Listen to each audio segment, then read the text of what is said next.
All right, let's turn to the book of John, shall we? The book of John, my gospel. I got two brothers, Matthew and Mark. The joke in my family's always been, where's Luke? Never had a Luke, but fortunately we get in the Gospel of John today, and we get to see what the Lord has to say to us through his word. Can you believe spring break is coming up? I don't know, for some of us it's not spring break. We don't get a break, right? You just kind of keep going, but the year just continues to pass us by, and I pray that you're seizing every moment of it, that you're taking full advantage of it. The Bible says the days are evil, we've got to redeem the time. So let's make sure that we're doing that, church, as week after week we see the days fly by. Let's do more and more, not less and less, for the Lord and for his kingdom. We're in a message series on the bread of life. I mean, I like bread. Bread is just good. We're going to be baking bread as a part of our Take It to the Streets emphasis. We're getting ready to celebrate Passover in the month of April. We won't be eating any unleavened bread, but bread is a staple of life. And Jesus was so good about taking things that all of us can understand and explaining very, very profound spiritual truths through those concepts. And we're going to see over the course of the next several weeks this significance of bread, as Jesus says, I am the bread of life. As we saw last week, Jesus feeding 5,000 men and untold women and children with just 5 loaves and 2 fish. But today in John chapter 6, we don't read about bread at all. We read about something entirely different, but something that's going to prepare us to see the truths that God has for us as we continue on in John chapter 6.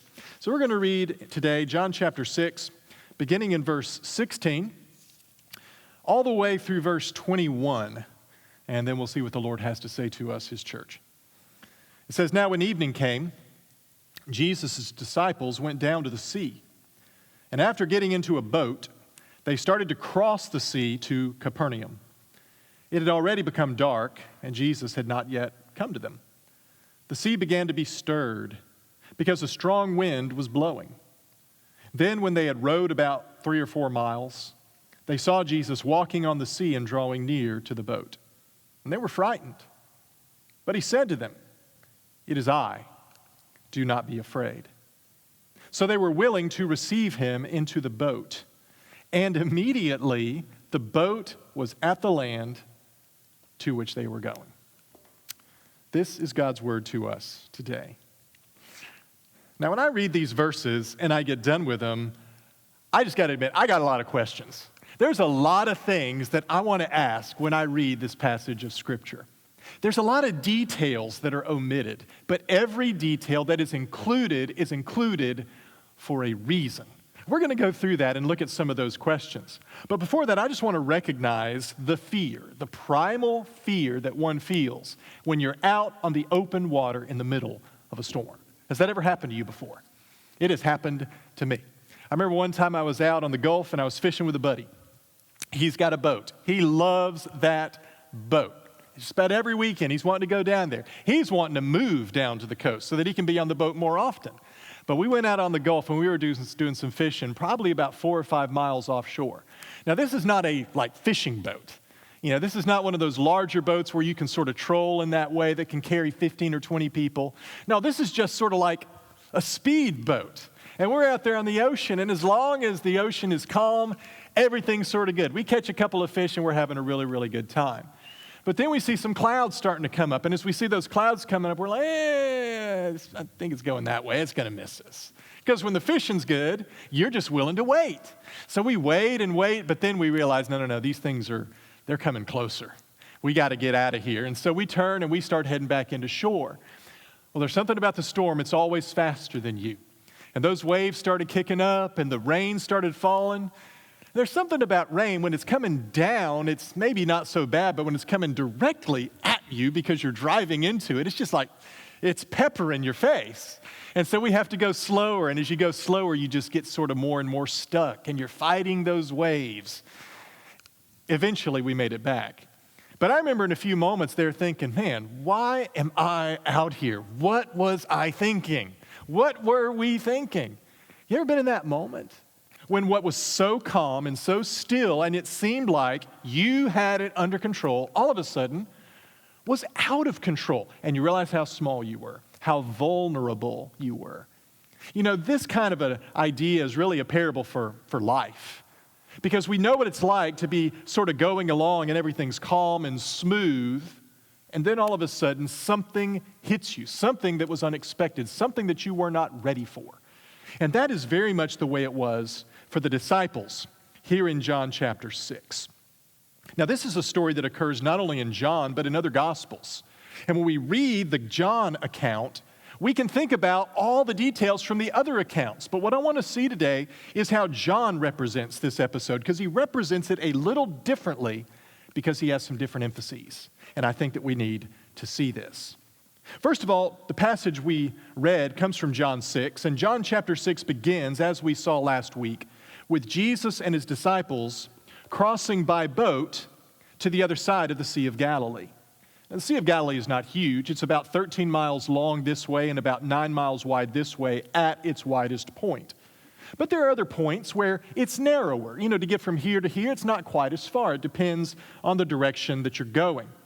But when they go to the other side of the Sea of Galilee, Jesus feeds, as we said, 5,000 men and untold women and children with just 5 loaves and 2 fish. And when the people witness this miracle, immediately we're told, they come to Jesus and they begin to make plans to take him, to seize him, and by force to make him king. Because they think, hey, this must be the prophet. This must be the prophet that Moses told us about in Deuteronomy 18:15, who would come and speak God's word to us. And if he's that prophet, then he has every qualification to rule over us as king. But Jesus knew that his time had not yet come. And so rather than hanging around with the crowds, we're told that he withdrew by himself up onto the mountain. But while Jesus is going up on the mountain, we find in this passage the disciples going down to the sea. And there at the seaside, they enter into a boat. And they begin to cross the lake. They begin to cross the Sea of Galilee to Capernaum, which was their hometown. Now, the disciples didn't have to go back to Capernaum. They could have stayed there with Jesus and just sort of slept on the mountain, because it was nothing unusual in their travels for Jesus and his disciples to spend a night out in the open, underneath the stars. In fact, in Matthew 8:20, Jesus said, when he talks about counting the cost of discipleship, he says the foxes have holes and the birds of the air have nests, but the Son of Man has nowhere to lay his head. We read that and we understand that Jesus was itinerant, that Jesus really lived on the generosity of others. He didn't sow crops. No. He didn't raise animals. He didn't have a home of his own that he could sort of take with him, but rather he sort of stayed where he could. And yet at the same time, we know from the Gospel of Mark that Jesus did have a home. And that home was in Capernaum. If you look in Mark chapter 2, verse 1, we're told that when Jesus had come back to Capernaum, this is another account, when Jesus had come back to Capernaum several days afterward, it was heard that he was at home. Jesus had a home, a place that he stayed in Capernaum. We're told that when Jesus left Nazareth, he came and settled in Capernaum. We're told that Jesus found 4 of his disciples, Peter, Andrew, James, and John, who were fishermen living in Capernaum. It's while they were there that he said, "Come, follow me." And each of these men had a family. In fact, we know that James and John were the sons of Zebedee, and they left their father Zebedee in order to follow Jesus. We also know that Peter was married. Yes, Simon Peter, the rock, Cephas, he was married. He had a wife, and he had a mother-in-law. And that his mother-in-law on one occasion was ill with a fever, and Jesus healed her of her fever. She lived in Capernaum. So when we think about Capernaum, we need to think about a place where Jesus spent a lot of time, where many of his disciples were from, a place where they had family, a place where they probably had, most of them, wives, where they had homes, and where Jesus himself had a home. And so it's hardly surprising that at the end of a long day of ministry, a mere 4 miles by boat back to Capernaum, that the disciples chose to go down to the sea, to get into a boat, and to make the 4-mile trek to Capernaum, where they could have a hot meal and a warm bed with people that they knew. I mean, this is totally understandable that they would do this. What is surprising, though, in this passage is who was not traveling with them. Because while the disciples go down to the sea and get in the boat, we're told that Jesus had not yet come to them. Notice what it says. It had already become dark when the disciples sat there by the sea, and Jesus had not yet come to them. So I want you to get the sequence. When evening came, the disciples went down to the sea. By the time darkness came, Jesus had not yet come. And so the disciples then, at that time, get into the boat and begin to cross the sea to Capernaum. So there's a lag between the time they get there and the time they leave. They are waiting for Jesus. They're fully expecting for Jesus, after some period of time up here on this mountain, to come down to them and to go back with them to Capernaum, because surely he wants to get back to Capernaum every bit as much as they want to. But when he doesn't come, they go without him. That may feel weird to us. It's like, well, why would they leave Jesus? Why would they leave him all by himself? Well, let's remember, Jesus is a grown man, right? And let's remember, too, that Jesus was notorious for sort of slipping away. Like, where's Jesus? I don't know. Where'd he go? And then he just shows up. And so here are the disciples by the sea chomping at the bit to get back home. After all, in John chapter 5, they'd been in Jerusalem for a festival. After leaving Jerusalem, they went not back home, but to the other side of the Sea of Galilee. They probably haven't seen their family for a couple of months. They're ready to get home. And so they make the trip. Because Jesus will show up when Jesus shows up. This is just what Jesus does. Maybe they even had an agreement. Maybe they had an agreement that if Jesus didn't show up by this time, they should go on without him. I don't know. But they leave. And as the disciples set out, notice what we're told. After getting into a boat and starting to cross the sea to Capernaum, it having already become dark, Jesus not having come, the sea began to be stirred up because a strong wind was blowing. Now get the idea of beginning. It began to be stirred up. It's sort of like when I was out there in the Gulf. It's like, well, this isn't that bad, you know. We'll be okay. We can sort of ride it out. I'm sure it's the way it was for these guys. Like, hey, I'm assuming about 12 of them in the boat. We can make it. We got to get back home. We're just going to sort of pull an all-nighter here. We're going to just grit our teeth, you know? We're just going to sort of fight it out. This was sort of their mentality. The sea began to be stirred up, we're told, because a strong wind was blowing. Now, this word stirred up literally means awakened. The idea is the sea was asleep and now it's awake with all of its force and with all of its power. And what had awakened the sea was the blowing of a strong wind. Now, sudden storms are not uncommon on the Sea of Galilee. They're very common. The Sea of Galilee is located about 600 feet below sea level. When we talk about the Sea of Galilee, we're not talking about a sea that is a part of the earth's oceans. No, we're talking about an inland lake. It's actually fresh water. It's located 700 feet below sea level. And on either side, you have hills. On the western side, the hills go up to about 1,500 feet above sea level. And on the eastern bank, they go up to about 2,500 feet above sea level. So from the top of the eastern shore to the bottom where the water surface is a drop of 3,200 feet.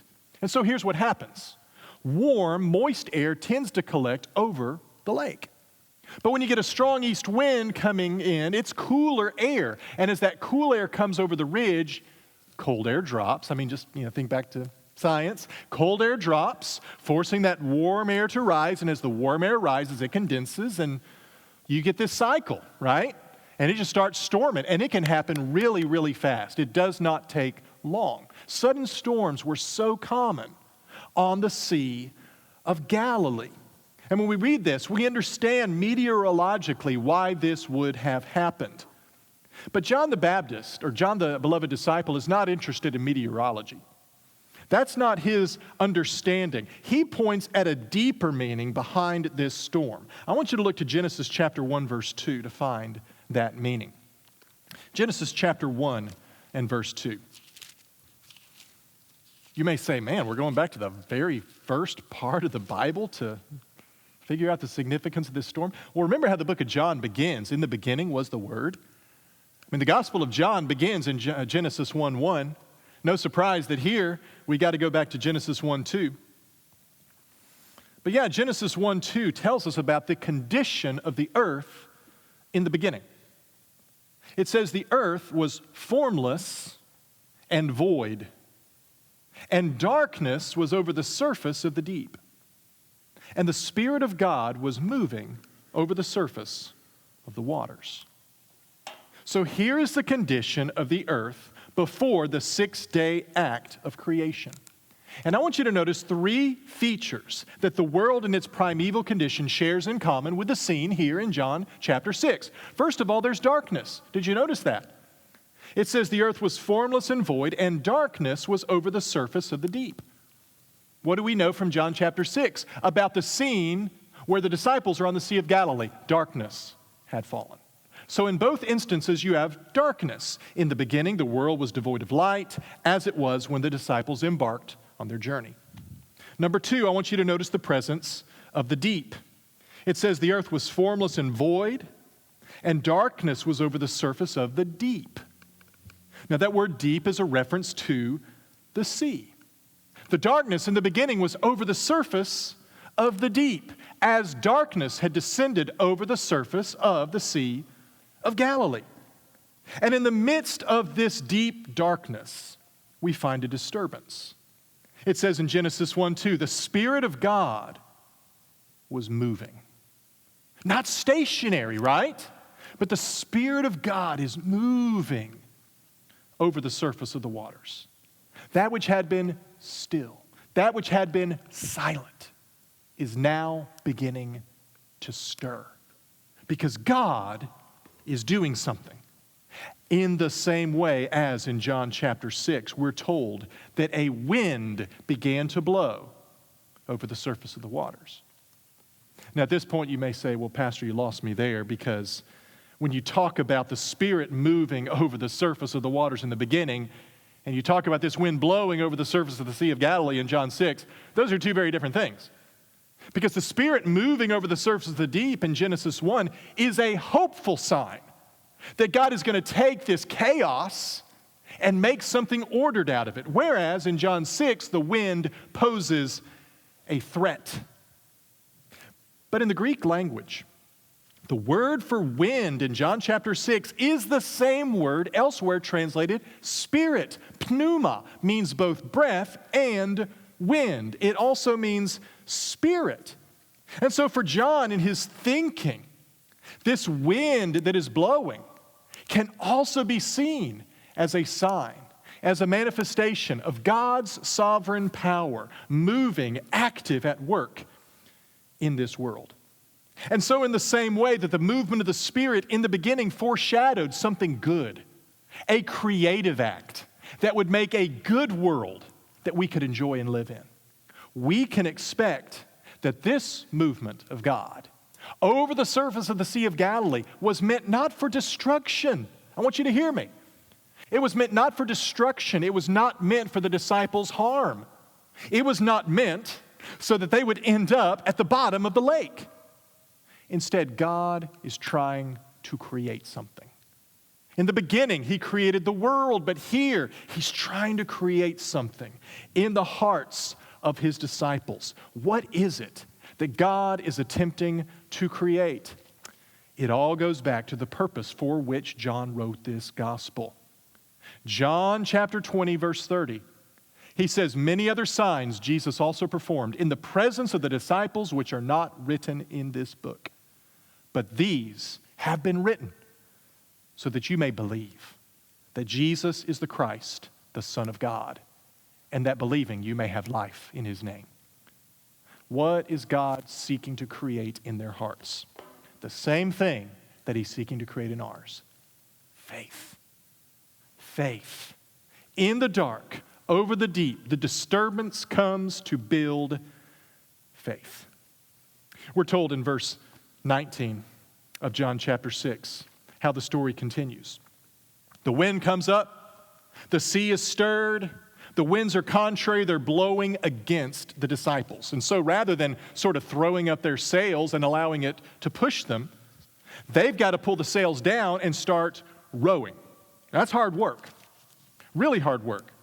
It says in John 6, verse 19, that when they had rowed about 3 or 4 miles, they saw Jesus walking on the sea and drawing near to the boat, and they were frightened. I would imagine so. Now, given the fact that the winds were contrary, they probably had rowed for the better part of the night. And it says they had rowed for 3 to 4 miles. It's like 25 to 30 stadia, which is, again, it's about 3 to 4 miles. So they're getting close. It's like they're almost there. And then at that moment, they see Jesus, the text says, walking on the sea and drawing near to the boat. Now, we talked last week about how some people interpret the miracle of the loaves and fishes. That really wasn't a miracle, you know. I mean, what Jesus is really doing is he's just telling everybody in the crowd, hey, come on, bring out your food, let's all put it here and it'll be enough. Or that he just gave them a little bit so they could all have sort of a symbolic meal like the Lord's Supper. Yeah, it really wasn't a miracle. Of course, we believe it was. Well, in the same way here, some people don't see a miracle, but they look for a more naturalistic explanation. You see, some people think that what the writer here means is not that Jesus was walking on the sea, but that he was walking by the sea. And since the disciples have rowed 3 or 4 miles and are nearing shore, what they actually see is not Jesus walking on the sea, but simply walking beside the sea as they are approaching land. And maybe they make the mistake of thinking that he was walking on the water. In that case, I guess the lesson would be that it would have been far better to stay with Jesus at the mountain than to try to cross the lake without him, because he was going to beat them to their destination and with far less effort. That would be, I guess, the way they would take that. But I don't think that interpretation is going to hold water, if you'll forgive the pun. I think that it fails to account for several things in this passage. First of all, as we're going to see in a moment, it fails to account for the fact that the disciples received Jesus into the boat before reaching land. Now, how are you going to receive Jesus into the boat before you reach land if Jesus is on the land? No, Jesus is on the water, and he is coming to them. Second, the disciples were frightened by what they saw. I mean, they see Jesus walking on the water, and it says they're frightened. Now, these guys are in the middle of a storm, and it doesn't say they're frightened by the storm. What frightens them is the appearance of Jesus. I doubt that guys who are unafraid of being on a sea in a storm are going to be afraid when they see Jesus standing on the land. But there's something about seeing him walking on the water that might have scared them a little bit.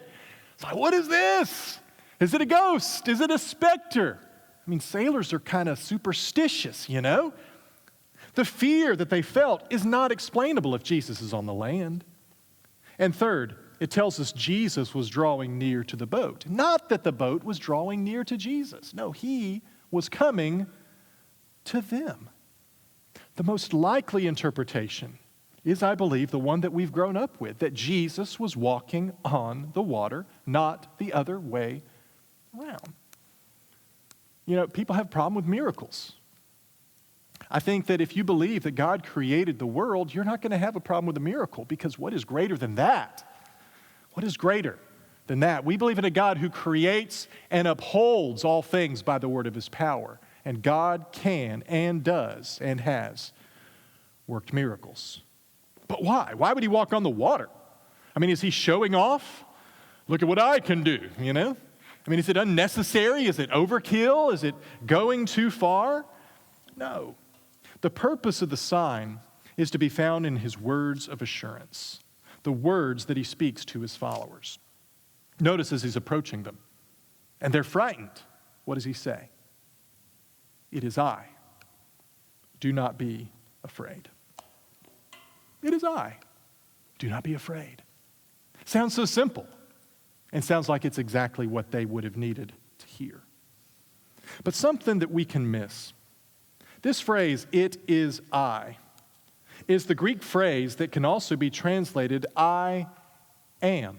In this moment when the disciples are afraid, not of the storm, but of what they see, Jesus says, I am. I am. Why is that significant? Well, do you remember the personal name of God that he revealed to Moses at the burning bush? When Moses said, when I go to Egypt and tell them that you've sent me, what if they ask, well, who exactly has sent you? What's his name? Here's what you to tell them. Tell them, I am has sent me to you. So the same God who in the beginning said, let there be light, and suddenly the darkness over the surface of the deep was dispelled. And God's Spirit began to move and to work and to operate. That same God who in the beginning said, let there be light, was now speaking to them in the person of Jesus Christ.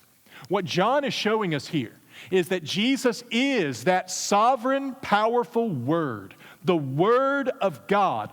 All things came into being through him. All things hold together in him. He is God in the flesh. Having heard this, we're told in verse 21, they were willing to receive him into the boat. Yeah, I would imagine they are. Oh, okay. It's you, Jesus. We mistook you for a ghost or something. I mean, you're walking on water here. But okay, since it's you, why don't you get in? You know, it's got to be a whole lot safer in here than it is out there. They were willing, we're told, to receive him into the boat. Now, at the start of their journey, they had been willing to receive him in the boat, but he wasn't there. Now they're willing to receive him into the boat, and he is there. Why would Jesus wait until now to get into the boat? Because he's trying to teach them a lesson. He's trying to teach them a lesson about faith. A lesson about faith that you need to trust me. Not only when you're safely on the shore, but a lesson of faith when you are out on the perilous seas. That I have it, and I have you. And it says that their response was rewarded immediately. After they received him in the boat was at the land to which they were going. Again, some people take this to mean, well, they simply rowed to the shore where Jesus was and he came in the boat, but yeah, well, I guess we're at shore. We're where we're supposed to be. Or some people take it to mean that having Jesus in the boat with them made the rest of the trip fly so much that it just seemed like, oh, now we're at the shore. But no, the idea is, the most natural idea is that as soon as Jesus entered the boat came to its resting place. All that labor, all of that rowing, all of that work, all of that toil negated by the fact that Jesus got them to the place they were going in a way that they could not get to where they were wanting to go.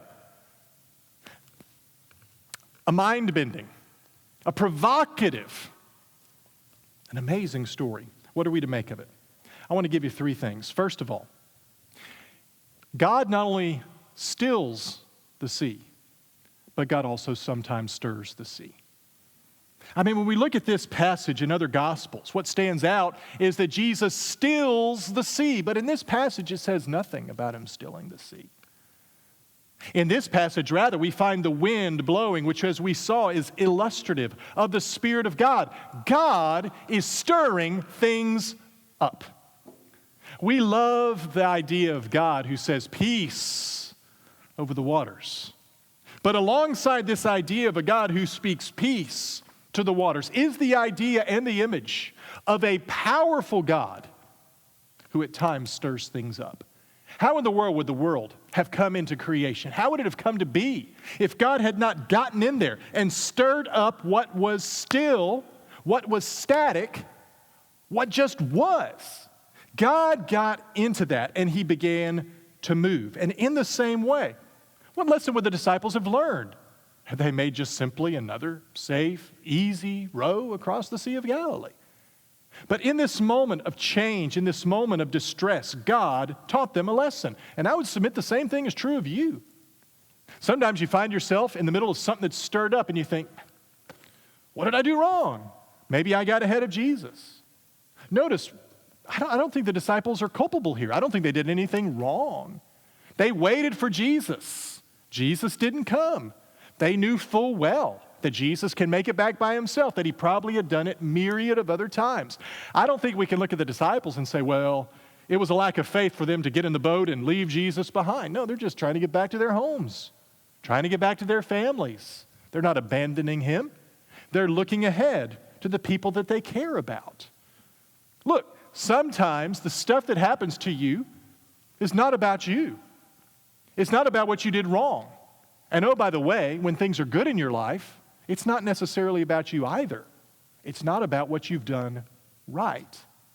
What we believe is that God allows the circumstances that come into our life. Sometimes that involves stillness, but sometimes it means a stirring of the pot, of changing things. And God is not more God when things are still than he is when things are stirred up. God is not more God when things are stirred up, when things are still. He is God in both situations. He is God in the peace, and he is God in the storm. And God knew, and Jesus knew, that these disciples have got to learn faith. Not only when they're sitting on the mountainside and everything's good and I'm providing bread, but I am also God in that storm because there is a storm coming. Jesus said it, I am going to Jerusalem. They will crucify me. I will strike the shepherd and the sheep will be scattered. It's going to be a trying time for you. He is preparing them. And God's preparing you. In all of the situations that you are going through, God is preparing you. He is the one who has stirred things, either directly or indirectly by allowing it. God allows circumstances in our lives that stir us and that strain us. And that brings me to the second thing I want you to see. And that is that your striving is simply not sufficient. The disciples had been rowing all night, 3 to 4 miles, and they still had not made it to land. And then when Jesus gets in the boat, there they are, right where they meant to be all along. Listen, when things get stirred up, what we tend to do is just row harder, try harder, do it more. But what's interesting to me is the disciples chose to keep on going forward rather than perceiving that maybe God was wanting them to move back to where Jesus was. And that is something that I would like for us to consider as well. When we find nothing but headwinds, is God calling me in this situation to press through? It depends on where you see Jesus. For us, Jesus is the bearing. Jesus is our bearings. If you see Jesus ahead of you through this, then buddy, that's exactly where you got to go. You've got to go through it. But if you see Jesus or hear Jesus calling you from a different direction, might I suggest to you that perhaps in that instance, you're off course. Sometimes that storm is about a course correction. Yeah, if you get it in enough, Jesus is going to come and he's going to save you. But also, faith at times is understanding, I need to go this way instead. I need to go this way instead. What do they say is the definition of insanity? Doing the same thing over and over again and expecting a different result. The disciples, just like us, needed to see Jesus and move to where he was. And I think that that's something that we need to consider. You're facing headwinds. It feels like you're swimming upstream. Sometimes we talk about that and wear it like a badge of honor. But let's remember what Jesus said in the Beatitudes. Blessed are those who've been persecuted for the sake of righteousness. It's when you're doing the right thing and are persecuted that you're blessed. Not when you're doing the wrong thing. Like maybe the persecution is because I'm doing the wrong thing, you know? Maybe I'm getting a resistance because I'm sort of being a jerk. Or maybe I'm being selfish. Or maybe it's all about me right now. You can't just say, well, you know, I'm just going to sort of keep swimming and keep on going. Maybe that is meant to show you that you need to consider a different direction. How do I know? You know based on where Jesus is. He is the bearing. And that's why we've got to be aware of where he is. It's why Jesus revealed himself to them. Here I am. And that brings me to the third point. And that is that Jesus did not appear to them in this story from the shore. I think that completely destroys the whole idea. No, in those moments when we're too blind or too stubborn, maybe too depressed, too anxious to be able to see where Jesus is, here's what Jesus does for us. He comes to where we are. Even if where we are is in the middle of that storm, he will meet us there. He will come to us there. Older I get, the more hard-headed I realize I am. the more stubborn I realize I am. God is calling me saying, this way, you know. But sometimes he's just got to come and rescue me. You know, I was saved from the penalty of sin, but even today there are situations in my life where God is continuing to save me. Not from the penalty of sin, that's gone. But from the power of sin, from this nagging feeling that I still have, that I've got to prove myself, that I've got to do it, that I've got to show myself to be worthy or capable. This feeling that I have that I'm not enough, or this feeling that I have that I need to do more for the people around me. I should do more. My parents did more for me. I need to do more for my children. I must have fallen short in some of these different ways. Those thoughts can get into our head, and those thoughts can so affect us that we can get completely lost and turned around. And when you're in those moments, the great news about the God we have is he's going to come to you in the middle of that storm, and he's going to find you. He's going to find you. The question is, though, will you be willing to receive him into the boat? For some of you, Jesus is right there. Where's God in all this? He's there. He's saying, it's me. It's me. But how is it you? If there's a storm, I'm the one who moves. I'm the one who stirs. I'm the God of peace, and I'm the God of storm. I'm the God of it all. It is me. Do you believe that it is me? Are you willing to receive such a God? Are you willing to receive such a God? The disciples did. And when they received him, immediately the boat was at the land where they were going. Where is it that you're trying to get? Where is it that God is trying to take you? Do you feel stuck? Do you feel stuck? Do you feel stuck in your marriage? Do you feel stuck in your family? Do you feel stuck in your relationship with God? Understand, God is the one who stirs the pot to teach us faith so that we can begin to look to Jesus to find our bearings. But when we get so lost and disconcerted that he comes to us, but we must invite him into the boat. We must invite him into that situation, knowing that if we do, he's going to take us through safely to the end. You know, when I was a kid, I remember this bumper sticker that people had on their car. God is my co-pilot. That's good. That's good. But it's not completely accurate. Because I think what God is wanting is not to co-pilot the ship with us, but he's wanting to pilot the ship. Because ultimately, only he knows where your life is going. And the question is, are you willing to put your life in his hands so that he can pilot it, so that he can take you where he wants you to be? I want us to bow our heads and close our eyes as we consider that truth today.